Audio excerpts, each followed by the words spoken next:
This might get weird. Are we rolling? We're rolling. Oh, my word. Cheers, Grace Helbig. Cheers, Mamrie Hart. I tell you what, it feels like it's midnight. I know. For you, it's what, 7 p.m.? 7:04. Wow. We are officially in countdown clock mode till Bachelor in Paradise. No pressure. No pressure. Are you watching? You clearly are watching. Is it awful? Well, you know, I mean, it is what it is. isn't that why people go? You know, Yeah. it's kind of like Bachelor in Paradise is kind of the chain restaurant that you know there's better food. Yeah, That's like, do I eat at the Burbank airport or do I get on the flight and wait an hour and then eat at a restaurant? And then get something delicious. It truly is like convenient that it's on. Look, I haven't watched the last couple seasons of The Bachelor or The Bachelorette. Like I tried to, and I was just like, I can't do it. Once there was the one that like, you know, had already picked the guy and pretended. Right. But Bachelor in Paradise is different because it's just like hot idiots.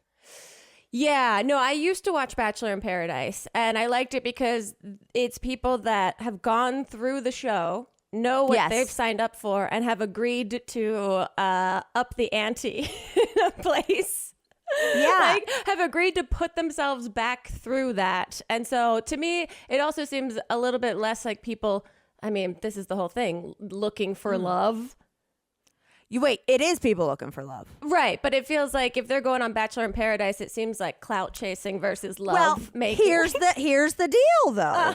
Here's the deal: is that there are more marriages and children out of Bachelor in Paradise than the Bachelor and Bachelorette. Wow. Okay. Because think about it: if you went on like The Bachelor or what have you, and you got there, and the person that everyone is vying for seemed great in their season and was edited well and whatever, and you get there and you truly don't feel chemistry, you're fucked. But in Bachelor Paradise, you still have a chance of getting fucked. Yes, because there's new people coming every week. This is not sponsored by Bachelor Paradise. I swear to God, I've had The Bachelor as a sponsor before on YDad, so this is why I have to say it. I mean, I would want a whole separate like show for us to talk about this, but I guess there's more options for you to have, but have they, I wonder if they're gonna do like another spinoff. Like how much can they get out of these two franchises, or three, I guess? Well, yeah, because you know it would be a good one. I'm just thinking of it now. Yeah. Is you take the couples from Bachelor in Paradise, but then you put them through Bachelor in Hell. It's like, you could make it when you were just sitting on a daybed in fucking random ass Mexico drinking pina coladas for breakfast. But what's it like in the real world? Like put them in some version. But then we don't, and then we put them in the real world. No, I know. Put them in some version of The Amazing Race or something where they have to do stuff other than sit and eat like chips and guacamole all day. Grace, you mean the game show you and I pitched called Race to the Altar that never got bought? That's so right. we put him through that. All right, we'll pitch it. Anyway, sorry, that's my BIP tangent. BIP. But anyway, we are recording for you guys listening at 7 p.m. my time, 4 p.m. for Grace. So that is why I have a beer. Good for you. I know you texted me it's fine for me to drink. And I was like, I really appreciate that permission, but I'm drinking just straight up water. I'm still hydrating. I have a water as well, but I did want you to know I would not judge you that it's 4 p.m. I appreciate that so much. Because it's raining. It's raining. All bets are off. Speaking of bets. Oh, yeah. Tell me everything. You went to Vegas. What the hell? I know. That's the reason I'm still hydrating is that, holy shit. Las Vegas. I mean, you went there to visit Chip a couple times. Yeah. It's fucking lawless still. It's insane. I don't know what I expected, but it was really interesting. And you probably saw this too. You know, it's like Westworld. It's like everyone's trying to go just live this fantasy thing. And especially because everyone's been cooped up for, you know, a year plus. But where we stayed at the Encore, that there's still such a strict mask mandate. And they like, if you take it off for too long, they tell you to put it back on. And so, which I appreciated. Yeah. But you could see literally like the censored like versions of people, like they're all wearing still the tight dresses and giant heels and suits or whatever and like chains, but everyone's wearing a mask. So it's like you could only like rage so far. It was like watching a bunch of like sexy people in timeout. Were there a lot of fashionable masks? Like, did people who were in stilettos have like cute masks with like dangly chains and stuff? There's like mask jewelry now. Yeah, there was accessorizing, like, you know, really engaging with the mask as part of your outfit. And then because the hotel every day would, when they clean your room, put 2 of just like the standard light blue surgical masks. Yeah, in your room, which I love. So you could see everyone that was just opting to wear those masks, which was me most of the time. And then the people that had their actual like full outfits planned, mask included. Wait, that's brilliant, because you know people brought their matching masks for their outfits, etc. But then they got shit-faced. Oh yeah. Lost it, walked to their room with their like shirt over their mouth trying to fake mask it, and then woke up the next morning and were like, shit, I can't leave the room, I don't have a mask. I love that. It was great. I was actually surprised at how strict their mask rules were. That said, I put this on my story, the pool had no rules. No. The pool just looked like all these tiny ants like congealing together, and Elliot just kept saying, that looks like an infection to me. Yeah. I was like, no, those pool parties are crazy. I went to a Vegas pool party. Let's see, it was a million years ago. I think it might have been actually 6 years ago when I went to like the Billboard Music Awards or something. Yeah. Something. There was a work thing included, and I remember my college roommate who I officiated for, I couldn't go to her bachelorette, so I was like, you fly out to Vegas and we'll have our own mini batch, right? Nice. Not batch in paradise, batch in hell again. But so she came, and then we saw that, who's the DJ who dated Taylor Swift? Oh, the cute one. Like, this is not the name, he's but like blonde. Like Kevin something. Oh my God, I can't believe how old I am. I'm about to Google famous DJ dated Taylor Swift. I mean, he's like a household name. Calvin Harris. Yeah. Yes. I knew it was like a C name that seemed like a guy that played water polo at some point. Yeah, no, it's a douchey name. But Calvin Harris was at the pool. And so I was like, and she's, you know, was so excited to Vegas it up that I was like, all right, let me just see if I can somehow get us free tickets. I like somehow got us in there, but I was not prepared for the level that people are dressed up. So I'm walking in like no makeup, dirty hair. Like you went to a pool. Yeah. Jean shorts, sandals with unkept, like really gross sandals, etc. We stuck out. Me especially, so badly that I remember this guy came up to me with like table service, and it was like an old dude like smoking a cigar, and was just like, you guys are hilarious, can I buy you a drink? And I was like, what? He goes, do you not know you're at a pool party in Vegas? And I was like, I don't fucking care. Like when I go to a pool, like I look ratchet. Like who cares? What are you talking about? He goes, get over here. And so we had drinks because we looked so bad. Why this not? Group of people thought like you needed help. We were hilarious. They were like, you girls are on the struggle bus. You guys are committing to this bit. I know. The funny thing is that any way in which I want to dress comfortably in Vegas, by comparison, I look hungover, even when I'm just going for comfort. Well, hold on a second. I saw your Instagrams. You looked gorgeous. Oh, thanks. Well, that's the last night. Tasteful clothes. Thank you. We went out. Well, the first night we got there, we were like, got there later, like 5 or 6, and unpacked and everything, and then went to like look for food and stay like within our hotel. And we went to this place called Lakeside, which apparently there's like a fake lake in the Encore that this restaurant is like built around. But that's where I stayed the last Fraser Ween. It's great. It's so nice. I was so impressed by all of it. But it was so crowded that we just happened, there were 2 seats like at the bar that like someone just got up from. So we like ran over and claimed these seats, but it was like packed beyond packed. And then we got really drunk because it was like the overexcitement of obviously first night in Vegas. It's easier to do when you're sitting at the bar. Oh, I forgot how much I love sitting at a bar. Chip and I are bar sitters. Yeah, it was so wonderful. We talked to the bartender forever. He's from Bay Ridge, near where my first apartment was in Brooklyn. He's dating a woman, married now, that is a twin, all this stuff. And like was giving us... You got in there deep. You got in there deep. Oh, it was like... Did you life coach him? It was like I hadn't talked to anyone in 13 years. And I was just talking, drinking, talking. There was this woman next to us who was by herself the whole time. And she just has this like stack of papers that she keeps going through with like a highlighter and a pen. And she looked like this very well-dressed, like older woman. And I kept looking over and there were papers with like photos of like dresses and clothing on it. Like she was doing like inventory or something. Oh. And I kept getting so interested, but I didn't want to say anything. And then I finally got drunk enough that I asked her what she was doing. And she said that she owned this boutique up in Carmel, which, you know, is near where we stayed. Hannah got married. Hannah's wedding. And I was like, I just was there. I love it. It's so beautiful. Blah, blah, blah, blah, blah. And I'm like looking at the photos of dresses and being like, those look great. And I said, oh no. So I'm kind of an influencer. Yes! Oh my God, me!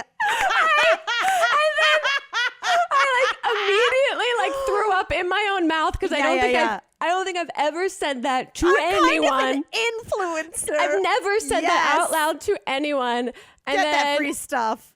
That's all I wanted. I was like, I would take some free dresses. And then she literally in that moment got called to go sit at her table because she was waiting for a table the whole time because she wanted to see the show, quote unquote. So I guess there was a show by the lake in this restaurant. But then she just gave me her card and then got seated at her table. So Amy's in Carmel.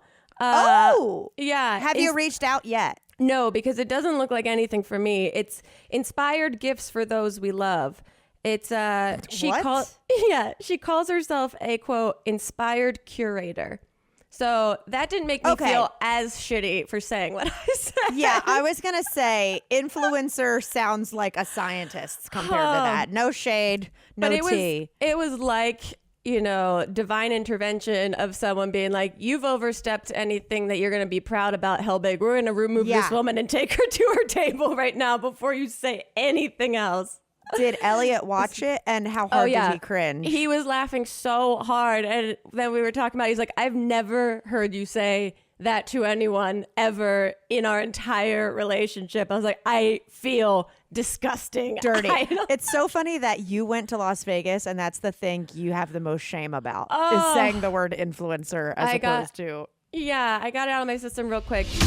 So we're all familiar with the potentially relationship ruining question, which is, what do you want for dinner? It has caused many a heightened emotional moment between Elliot and I. But with DoorDash, that question doesn't have to lead to any sort of argument or aggressive conversation because DoorDash has something for everyone with over 300,000 partners from your neighborhood go-tos to national favorites like the Popeyes and Chipotle and one of my all-time favorites, the Cheesecake Factory.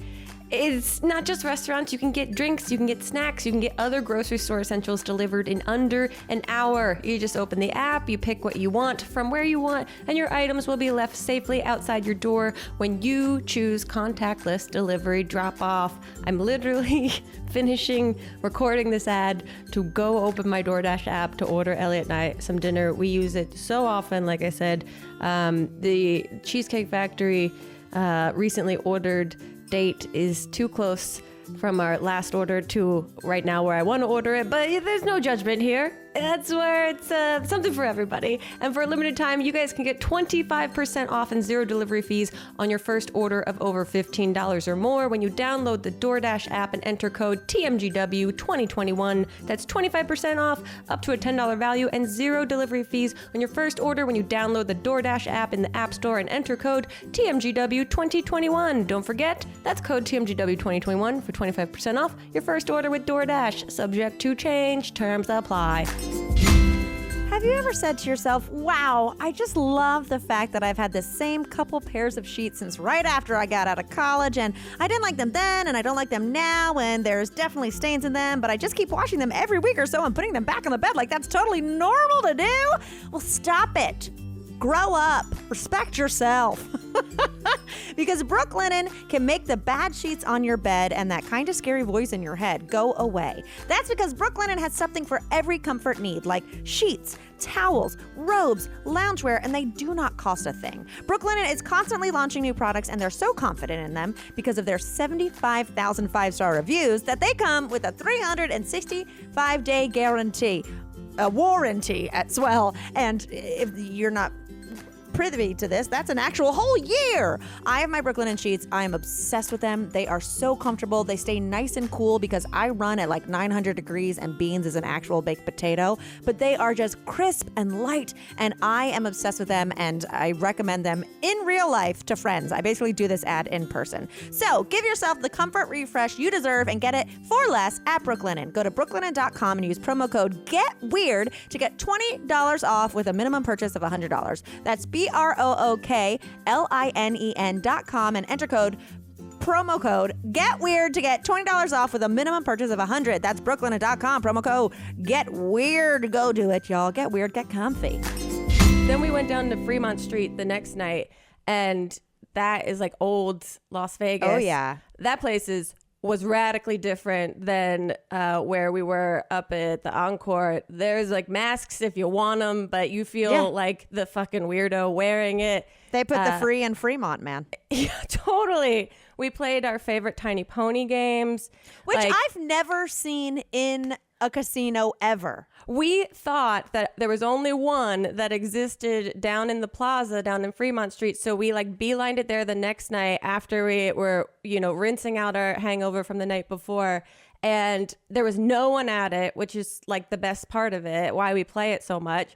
And then finally these two guys just like came over. It's probably like 8 or 9 at this point, and they like came over, and this guy looked like a skinny Danny McBride.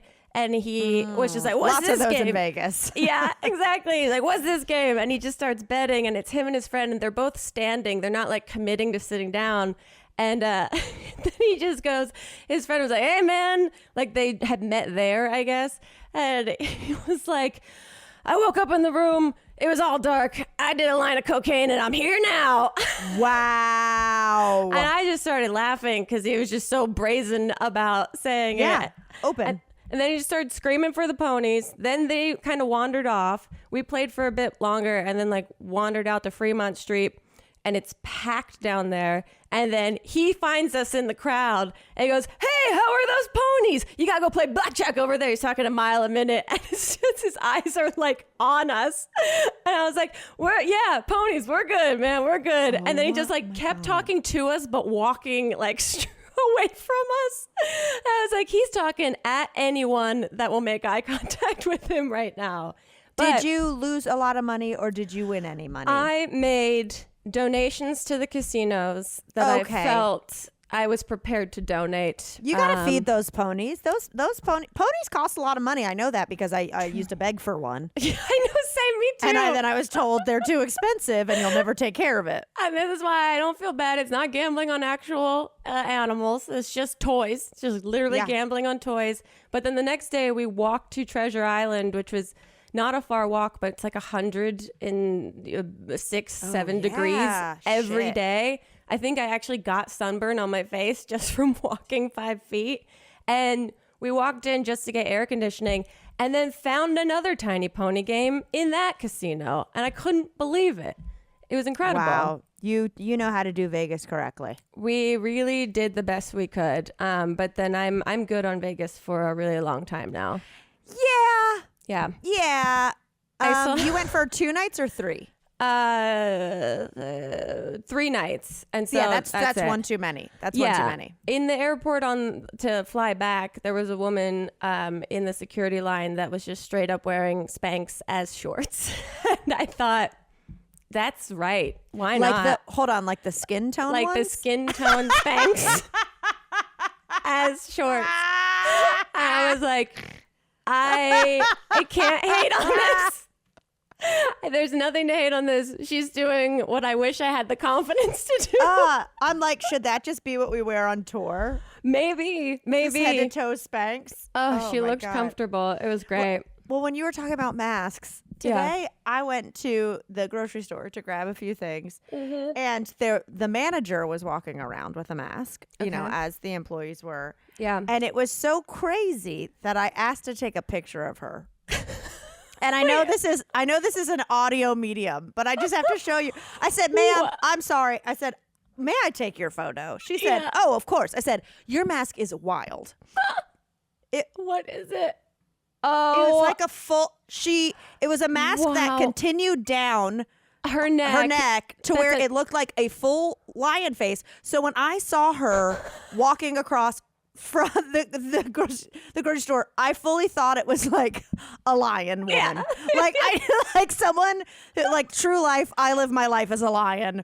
Like, that's a bold choice. I'll put it on Patreon, you guys. It was like the face was. You know, you've seen them before that have the mask looks like a frog face or something. Yeah. It's just it continued down to have like a full turtleneck to where it was like an anamorph. Wow. I mean, good for her. That's bold. And she knows that it's something that people are going to look at and but also not she's ignore. The manager. She can do what she wants, you know, like people have to ask her to check out alcohol in the self-checkout line to get cigarettes. There's a power that comes with grocery store manager. If I had to ask her for anything in the grocery store, I would be really intimidated and made sure I had my question ready to go. Oh, absolutely. And I wouldn't approach her if she was in the raw meat section. No. I'd be like, if I get near her here, she's going to get territorial. I don't know how much you take your mask seriously. I don't know if it's full character. Well, I didn't go to a pool this week, but Chip and I floated down a river. That looked really pleasant. It might be my favorite river I've ever floated. Okay, why? What makes a good river versus a bad river? First, there has to be a good ratio of lazy moments and exciting moments. Yeah, okay. I see that. You know what I mean? Because like when we floated in Austin, the beginning was psychotic. But then but then the rest of the river was like glass to where it's like, oh, there's really no excitement here. This is just relaxing. Yes. I need some rapids. I need a couple bruises. We tied our floats together so it's harder to like, you know, steer yourself. Yeah. So I went down like rapids like crazy, both of us doing it just backwards. Like we might die. But it was great. We, you know, they have always on every river. It's like, don't bring booze. But we wanted to. So what I did is I went to the Dollar General to get us like, you know, $2 water bottles we didn't care about that we could fill with tall boys. Yeah. But then I saw a $3 JoJo Siwa backpack. That's so a then steal. I was like, So then I was like, we'll put our, you know, pre-frozen Yeti thing in the backpack with backup booze, and then we'll tie it to the tube, and then it can just float in the river. Like it can just be underwater in the river. I don't give a shit if we ruin it. And so you couldn't even see that you had the backpack with you guys? You could kind of see it, but like it wasn't clear or anything. So it just, no one's going to be like, hey, is that JoJo Siwa backpack filled with booze? Well, also, if I saw two adults floating with a JoJo Siwa backpack, I'd be like, I don't need to approach them. There's something else going on there. They're fine. They're fine. Oh, speaking of, I keep getting invited to her like premiere. She's got something coming out. She's got something coming out. I got invited to a drive-in if you want to pretend to be me. Oh. Hey. Also, can I just say, I'll get back to this river, but can I just say that I don't think it's right that she is going to be on the new season of Dancing with the Stars. Is she? Okay. I didn't know that. I saw a really embarrassing, cringy announcement commercial with Tyra Banks, who I guess hosts it now. Yeah. It was like, mirror, mirror ball. Who's the fairest? I'm just like, I'm so over fucking Tyra Banks. I can't even deal with it. And I feel like that's the kind of thing where they gave her a script and she was like, I'm going to say whatever I want to say about this. Yeah. Hello, I'm the star of Life Size. Yeah. I say things that don't make sense and you're going to have to figure it out. But JoJo Siwa is on it. And I'm like, but she was she became famous for being on Dance Moms. Like, where is the level of being like, okay, Betty White versus JoJo? You know what I mean? Like, right. what? That's what I feel like. They always have some. That's why I'm looking up the cast now. That they always have some ringers that have like a clear like choreography background. Totally. Even like Caitlin Bristow, who I love and I'm obsessed with. Yeah. When she won it, but when she went on The Bachelor the first time, she was a dance teacher. Oh yes. Oh, okay. This is Suni Lee, all around gold medal gymnast, is also competing. Well, that might be awkward though. We see their floor routines. Wait, it's rumored that Chris Harrison will be competing in this. Oh, yikes. Whoa. Okay. I can't go down this wormhole right now. But anyway, I just think it's a little, she has an advantage. She was on a television show about dancing. Right. For her whole formative years. That's true. But can she foxtrot? We'll have to find out. Wow. Grace, did you just audition to take over for Tyra as host? If Tyra says something a little too wild, I'm right here. I'm right here, you guys, if you need me. And I will loathe that job, but I will do it. Oh, my God. I had a tweet sent to me that I thought was... Oh, sorry. Oh, back to the river. Yeah. I just got to tell you a couple things. Yeah. Well, it was gorgeous. So, yes, ratio of rapids to chill time. Mm-hmm. But also, there's just trees and moss and like roots everywhere. Things. Yeah. Where you were just like, this is idyllic. Yeah. Like every time I looked around, I was just like, this is fucking summer, man. This is beautiful. Like lots of people were hanging opposite of my weekend. Yeah. I walked in and there's a woman vomiting so aggressively in the bathroom when we came back. Wow. Oh, it was beautiful. Yikes. Yeah. No, it was, and I think the land is protected because it wasn't like you were floating past people's houses or anything. It was all gorgeous. Okay. But towards the beginning, there was like, you could hear music offshoot. Like there was like a bar restaurant. You couldn't see it, but you could hear it. And and I loved it because like someone got on the microphone live and was like, hey, you river rats, we've got delicious food. When you work up an appetite on that river, we've got wings. And I was like, I love this guy. I can't even see him. Right. But anyway, we were going down the river and there was one point where this group of people in front of us, like you were going around a bend and there was like a tiny offshoot, you know what I mean? Where it's like, it wasn't a fork in the river because that one was a lot smaller, but it was like, it did go away. So everyone's going around the bend and we hear like screaming and like one friend got separated in the current and starts going down this totally other stream, right? Oh no. And I'm like, all right, this is how rivers work. I'm sure she's going around and it'll meet back up. But like, I would be terrified. Yeah, how do you find out if you're actually going to come back to the main river? And then I was like, this is the perfect beginning of a horror film. Yeah. Like Deliverance. Because I have floated rivers before where I've gone past a scary ass trailer scenario with a private property. I will protect my land sign, and you're like, yikes, don't want to like get a hole in my float here. You know what I mean? Yeah. And I was just like, oh, this would be a perfect beginning of a horror movie if like some people accidentally went down the wrong way and now they're like, because you don't keep your cell phone on you. Right. That's what I'm saying. You can't look at like a map and see if this connects back to this place. And so we're floating there and we're like, oh my God, I hope that lady is okay. And oh my God, like what would you do? And then I look at Chip and I go, what if we just heard a single gunshot? What? Yeah. Wouldn't that be fucking scary?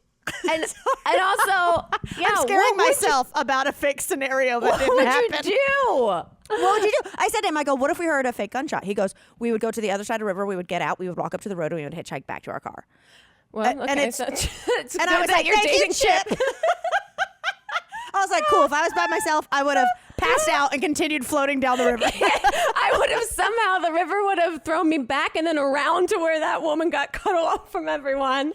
I would have farted so loudly, it would have shot me out of the river, and then I would have been on the private property. Having immediate diarrhea, and then I'd ruin my time and everyone's time downstream. So like we keep floating, and like probably 5 or 10 minutes later, we see that like that offshoot reconnects. But there was like 5 or 10 minutes that I would have been terrified as that woman. She was the only person out of like, my view of 50 different people on the river. Did you get to see the moment that she reconnected with her group, or you just assumed? But she was, by the time we saw her, she was like, what? I'm going the wrong way. And we like saw her for a second, and she had like Karen hair. So then when we got around the way, there were some people waiting, and then like a woman with that haircut that I was like, I think that's her. I think we're fine. I don't think we just witnessed, the first 10. But I was like, you know what? Back pocket. Yeah. That's a good heart. Where some hipsters are like, let's go tubing. This is stupid. This is fun. Let's get wasted. And they end up being like, or how it's always like, get your tube out now to be like picked up by your bus. If they were like, let's just keep going. Fuck it. We can walk back. I don't want to get off the river. And then now they're in like scary bumpkin Appalachia territory. Shit. That's if guys, take the tip. If you're going to go tubing, tie your tubes. Take the tip. Take that tip in general. In life, wherever you need it. I've always been saying, tie those tubes. Tie those tubes. But so anyway, that was a moment where we were like, oh, what the fuck? But then other than that, it was really relaxing. And at one point, Chip did get me. We had seen a snake before. Or like, he had seen a snake, a group did, and they were freaking out. But snakes, when they're in the water, are hilarious. Oh, well. Oh, they're just like, can they swim? They're just like not. They're you guys, I just have my little finger sticking out. Yeah, they're just floating, and it just looks like a little tip of a stick.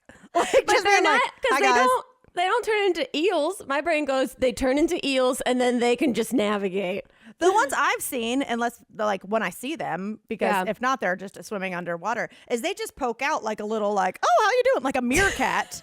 That's just gliding.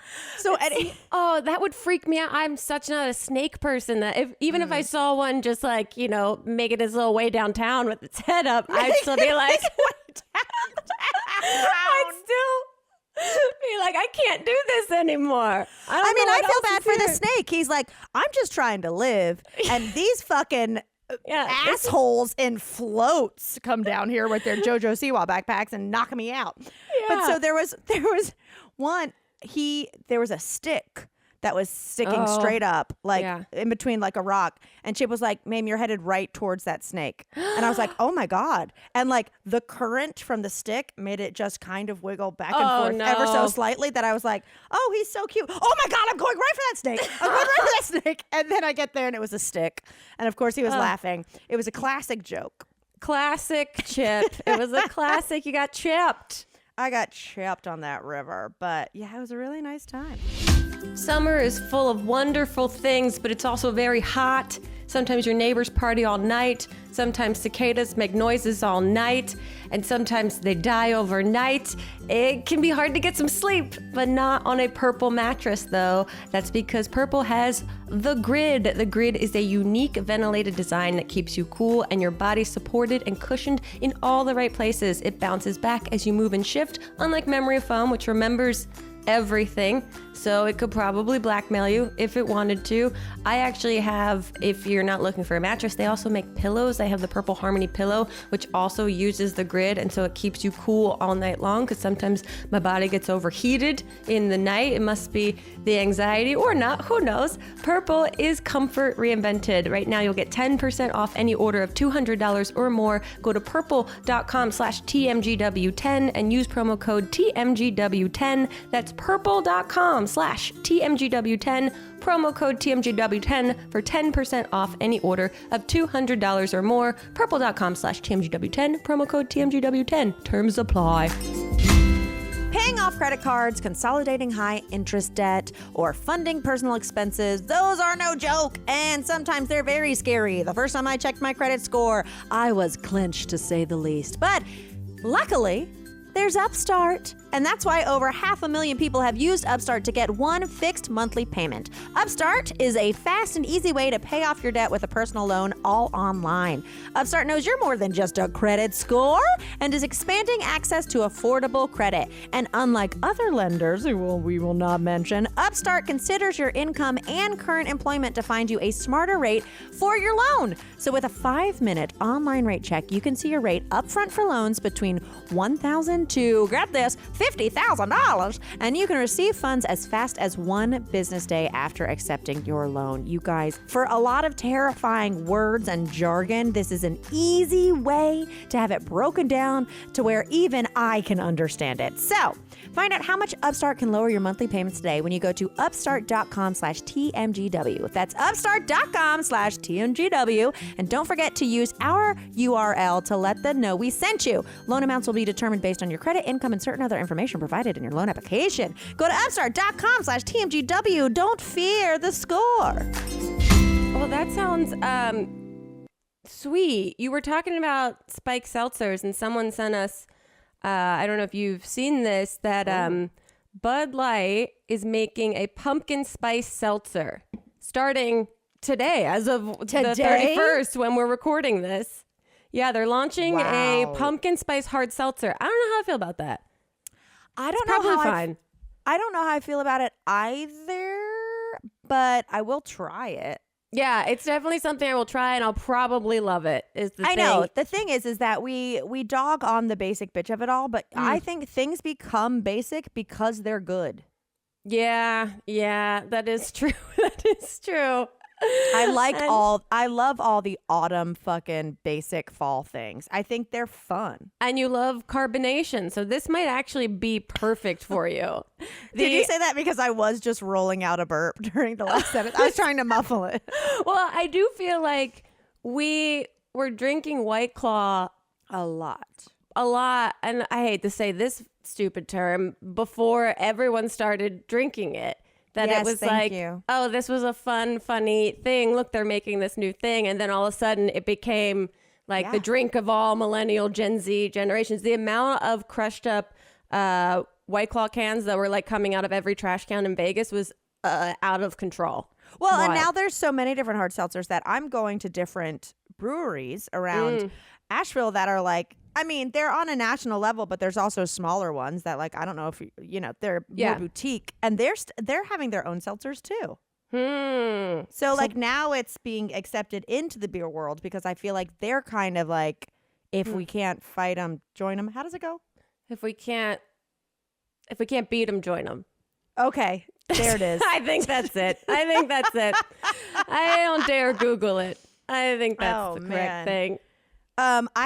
Speaking of someone tweeting something at us, do you remember, and a couple weeks ago when I told the story of me and my cousin calling into the radio station, the 50s radio station, and being like, will you play Judy's Turn to Cry? And like how I was going to play it cool and I didn't. Yeah. Well, I didn't realize this because it's not my favorite singer, but someone tweeted at us and they were like, Judy's Turn to Cry, which is about like getting a man back, etc. And now it's her turn to cry. Yeah. The other woman's turn is a sequel to If It's My Party and I'll Cry If I Want to.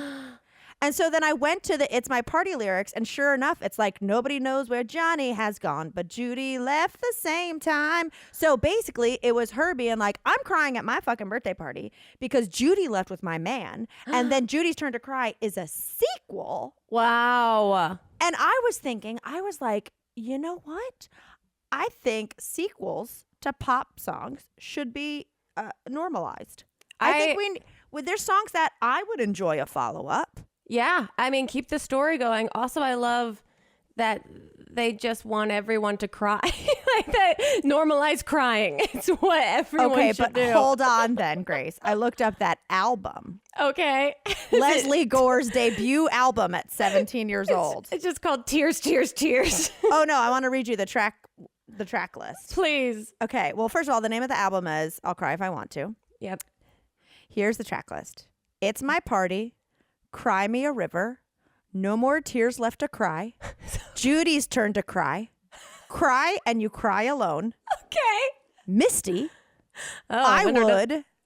What? The Party's Over. Just Let Me Cry. Cry.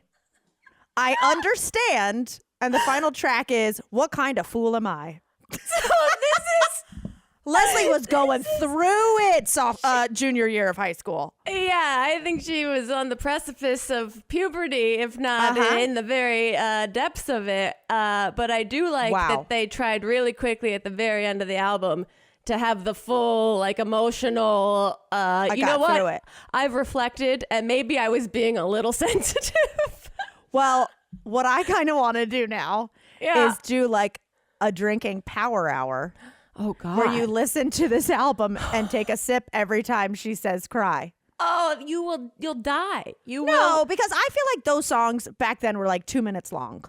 That's true. Okay. I'd be down to try at least the first 15 minutes of this power hour and see how it goes. The Leslie Gore sad hour. Yeah. I think we should give it a shot. I'll buy this record, and when I get back to LA with my record player, we do it. I think that's great. I also, does she have a follow-up album? I'd be curious what the next album was. I'm not sure what the next album. I mean, there's lots of them that are just like, remixes, and I think she peaked. Yeah. At that age, I think she still probably plays like some casinos around America or like Branson, Missouri. Gotcha. But Leslie had a tough time. But I do like the whole sequel aspect of it. And I was thinking, I was like, all right, what's a song that I'd be like, I'd like a follow up. You know what's one? I kind of want to know what went down. What? It's been 1 week since you looked at me. Bare Naked Ladies. Did he forgive her? Did they get back together? Like, what's the friggin' deal? I just listened to Tyler and Corey's podcast, and they talk about this song on this week's episode. Stop it. And there's something in the ether. But what is that song actually about? Well, here, this is another thing I want to write a movie about. I want to write a movie that just follows that week. Because from chicken to China to Chinese chicken to everything. Right. Because those are the only parts that I know. Because I think it's about like they get in a fight and it's been 1 week since you looked at me, threw your arms in the air and said you're angry or something. Okay. And then basically it's a bunch of gibberish. Yeah. Until at the end it's like it'll still be 2 weeks till I say I'm sorry. I think those are the lyrics. I feel like, I'm like how you just described that is how they pitched the song to them originally. Yeah. You say it's been 1 week, and then gibberish, and then at 2 weeks we wrap it up. That was, oh God, why do we all know that song? Because it's catchy as hell. Yeah, I guess that's true. But I listeners tweeted us what songs you think need a sequel. Yeah. And then we can like come up with some names for them. Absolutely. Yeah. Now I'm wondering how many songs actually have sequels and I just don't listen to the lyrics to understand that it's like a part 2 or whatever. I know. I don't know, because are you going to like double down on an album and have it be like a 2-parter, even though you don't know if one of them's going to pop off? Or do you wait, see what your most successful song is? And then, you know what I mean? Like Lisa Loeb's Stay, you know that song? Like, did they stay? I don't know. I mean, one of my favorite songs for the catchiness of it and not the actual content of it is Backstreet Boys' The Call, where they're basically making a phone call that they're cheating on their partner. And I would like maybe a follow-up from the partner who received the call. What happened after they hung up? What did you get into? Oh, okay. See, I like where you're going, where it's Angles. Not a sequel. It's the other almost side. an A Boy Is Mine type of moment where it's like, now it's her talking with her girls being like, this guy had the nerve. Yeah. Wow. See, guys. I love this. We should maybe start working in the music industry. Are we music producers? Apparently. We could be. We'd be real bad at it, but we'd have lots of passion about it. Oh my gosh. I mean, we've made $1 billion worth of ideas today. Truly. Also, I saw this article. Someone else is making money. Did you see that Michael Jordan's former bodyguard is auctioning off his boxers for $500? Wait, his boxers or Michael Jordan's? Michael boxers? Jordan's. Yeah, no, not his. I was like, that's a pretty. How do you get that? How do you get that price point for yourself? Do you want the skid marks that happened when I took Michael to Ruth Chris Steakhouse? When I had to wait. I had to wait in the car. I couldn't leave the car for 5 hours. No, this guy is actually in, I don't know if you saw the Last Dance docuseries about him. Yes, but I don't remember what the bodyguard looked like. So there's a scene where they're like in the locker room and they're playing like coins or whatever, and he's gambling with him. That's the bodyguard that's like gambling with him. Okay. And so apparently this guy over the years like has been given a bunch, or I don't know if he's been given or has a bunch of Michael Jordan stuff and has been kind of slowly selling things through the years. And so I don't think that's a given situation. I think he was straight up squirreling. I don't know in what like context that you go, I would like to gift you my boxers. Because of without such a it good being job. sexual harassment. Yeah, but the quote that this article had, because they asked, I guess the auction insider told whoever's writing this article that the shorts were, quote, regularly worn by Jordan and show signs of, quote, heavy use. Well, you know, we always talk about selling our panties online. I know. And so socks, and they want them stinky. They want them stinky. And I just, what denotes, where do you go from medium use to heavy use, and who is making those decisions? Some wear and tear, some actual signs, stains, questionable markations on there. Who knows? See, I want the flip side of that story, where for years Michael Jordan was questioning if he was starting to lose his memory because he just kept losing things. That's true but too. But really, it was the security guard squirreling him for eBay down the line. And then selling them to people. And I can't tell if $500 for Michael Jordan's like heavily used underwear is lowballing it. Wait, how much? Pun, I guess. 500.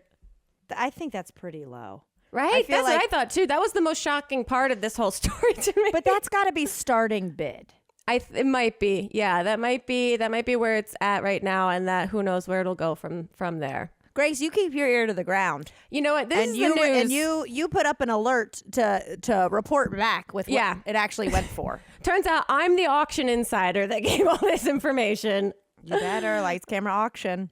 Oh, man. Alive is correct. I mean, are you still tired from Vegas? I am still tired from Vegas. I'm tired.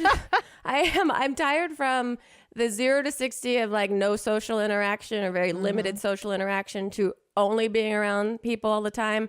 And also just like seeing people just be whatever, like just have no regard for other people seeing them act certain ways. Like we walked into one of the casinos, and I guess there's slot machines that are interactive where you like if something comes up that you have to like move your hand across it to like get extra bonus points or something. It's also just like we're just touching stuff now. Well, that's what happened. We walked in and we just heard the slap sound, and we look over and there's a woman that must be in her 50s by herself slapping with both hands the screen and like trying to drag things apart like she was in a submarine that was like leaking, and she was trying to find an out, and it was just her doing that to this machine, and the machine wasn't even reacting to this motion she was doing. It was just hands. And Elliot and I were crying laughing because I was like, I don't know that that's the way you're supposed to play that machine, but I appreciate how you're going for it with no regard for anyone around you. It was wild. But yes, I'm still tired. Okay. Well, that's what I was. That's what I was getting at. It's getting late here. BIP is coming up. I've got other stuff to talk about. You know what I'm going to do? I'm going to save it. Yep. I'm going to save it. And again, as always, that we should have said this up top. We're going on tour. We'll make a little commercial. You guys, we're going on tour so soon that we booked our flights today, and it was exactly in that like. People say you need to book your flights 2 weeks in advance before the prices surge up. We're leaving in 2 weeks. That's to get there the night before for Portland. So Portland, Seattle, Denver. We are, as Tyler Oakley would say, in you guys in 2 weeks, and there are still tickets left. And I think there's a handful of VIPs for each, which will be super fun. Yes. And those might be some of the most interesting shows to go to since they're our first 3, and we're really going to be breaking the seal on how to do this shit again. We're really getting our sea legs. If you come to those shows, you will come to shows that Grace and I are on stage. Like this is the longest we've ever been off stage. Yeah. Ever. Yep. Very true. It truly is gonna get weird. I think so. Mm-hmm. And so did this. Oh yeah. It got weird.